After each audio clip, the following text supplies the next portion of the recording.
कुर्बानी के दिन आए, फिर ईद आई है। कुर्बानी के दिन आए, फिर ईद आई है। कुर्बानी के दिन आए। नहीं उठूंगा, कुछ भी कर लो, नहीं उठूंगा।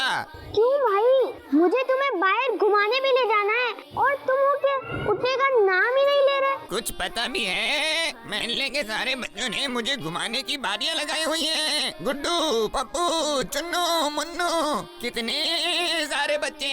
मैं सुबह से सिर्फ चक्कर पे चक्कर काट रहा हूँ। उफ, मैं तो तंग आ गया हूँ इन बच्चों से। चलो तो एक बार फिर बाहर की हवा खा लो। मुझे समझा क्या हुआ है, मैं कोई साइकिल हूँ क्या?